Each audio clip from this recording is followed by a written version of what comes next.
Hello and welcome to part 8 of our competition series. This is what to do when you are at a competition with your students. Now a lot of you might feel you don't need this video, some of you probably don't.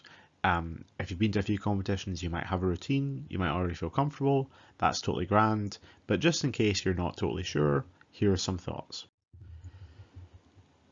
One big thing that I really focus on when I take students to a competition is to try and keep the students calm. And that can be the students who are very nervous and very anxious, but it can also be the students who are very enthusiastic and very excitable, just to make sure that they don't expend all that energy by the end of round 2 and are totally zonked by round 3 and round 4, because round 1 and round 2 don't actually matter as much as round 3 and round 4, as we'll talk about in a couple slides. Ways I do this, I mean, the most obvious one is I try to remain quite outwardly calm myself, even if things go wrong, if there's a redraw or if my students get a really tough draw, like they get put up against sort of SPGSA and SPGSB in like round 1, if there's a tough motion or whatever. And similarly, if they get bad results in round 1 or any round, they get a bunch of thirds and fourths, I don't freak out or get upset. I stay positive. I don't sweat the results. If they get a first, I'm not like, yeah. I'm just like, well done, good. Keep it up. What do you think you did well? How are you going to take that forward to the next round? Trying to just remain a bit more even keel, because debaters are very subject to sort of spikes. They get a first and they feel like king of the world, and then they get a fourth and they feel like, why do I do this? And some students will just quit debating because they have a bad result in a terrible emotional crash. I also try to encourage them, obviously, to drink a lot of water throughout the day and to eat food throughout the day. Debating does burn calories. There's a famous example of a chess world championship where over the course of the final, which I think was 18 games, someone lost like 7 kilos of body weight in a week, because when you're playing high level chess all day you burn like 10,000 calories apparently, and they obviously weren't eating that much. And while debating isn't that extreme, having been a debater at university, like debate fatigue is a real thing, and there's been some competitions where after 4 in-rounds, or 4 in-rounds and a semi-final and a final, and talking about debating in between those rounds, I have been exhausted at the end of the day. My brain has been like soup. And what you don't want to happen is that your students exhaust themselves right before round 4 or right before a final and underperform in those really important debates because they were too exuberant earlier on in the day. I also take some games to competitions, especially obviously in-person ones like Dobble or cards, just so that we can do some stuff in between rounds together. If we want to keep them amused, especially if there's delays, or if you want to have sort of more controlled, measured fun than them just sort of shrieking and running about university buildings together. Again, all optional, but things I consider. I also think that debating competitions are a great place to build and improve your network. This is probably less important if you've been in debating or the oracy space for a while. So I hope you can't hear that siren. So if you've been in the space for a while and you know a lot of other teachers and coaches and stuff, then maybe you don't need this as much. But if you're fairly new to the space, it is quite a niche world, and it can be really useful to talk to judges who have given your kids some great feedback, see if they do some coaching or if they have any resources they would recommend, like say a YouTube series. Talk to other teachers, see if any of them would be interested in setting up a friendly or a spar with you. If there's some really good motions, you could talk to the CA and ask them if they have any motions that aren't being run today but that they really love, or that almost made it into competition, to give you ideas for when you're doing practice debates in your school. If the convener is like really well organised and it's a really slick competition, you can ask them if they're running any other competitions this year, or if they know of any other good competitions. I mean, just meet people and ask questions, because the one thing I can guarantee you about debating competitions is it's chock full of debate nerds. So there's a lot of knowledge in the room, so you might as well take advantage of that. In terms of what to do during the debates, most teachers and coaches do go along and watch their students compete. You absolutely do not have to do that. Some really experienced coaches just like sit and do their marking, or like take a nap or whatever, or just chill out between rounds because they're tired. That's totally fair. Um, if you do decide to go watch your students, which I personally always do, don't just pay attention to your students' speeches, pay attention to the whole debate.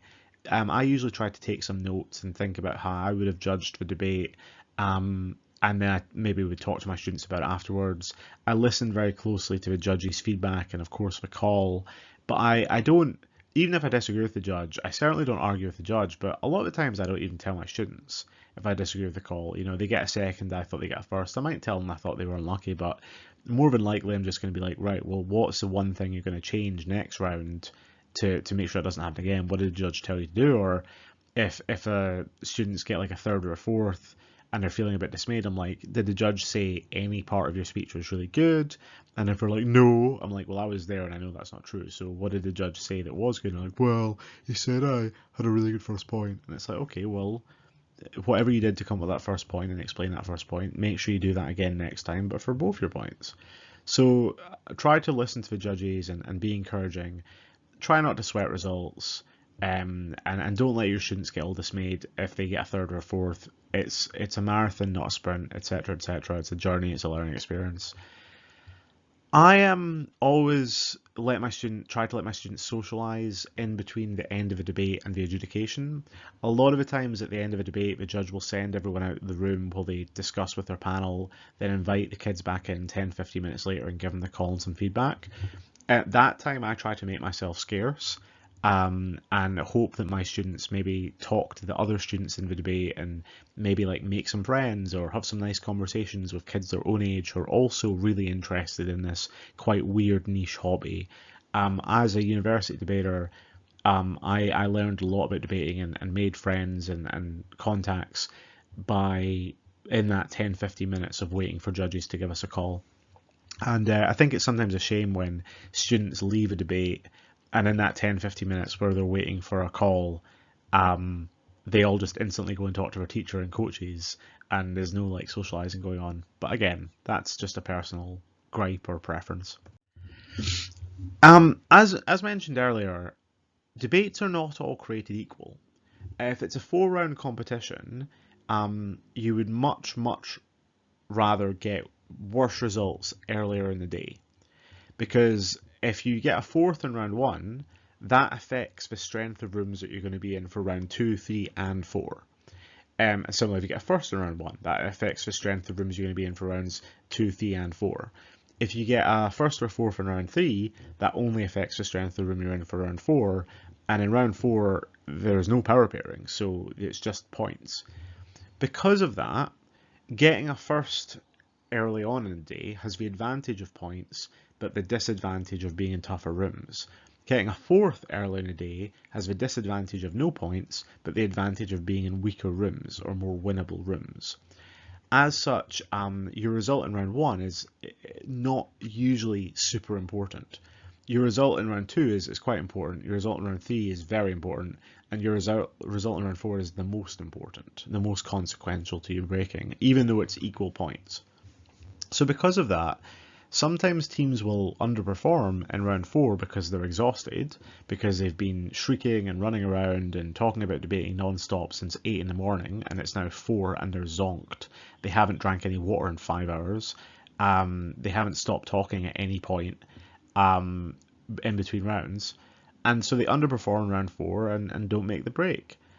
Whereas some kids, who aren't necessarily better debaters, have been a bit more chill, a bit more even keel, taken some breaks in between rounds, cultivated some silence, listened to some music, drank some water, thought about how they're going to implement the judges' feedback, and then have had plenty of energy going into round 4 and have given their best performance, put their best foot forward, and those kids are getting into finals.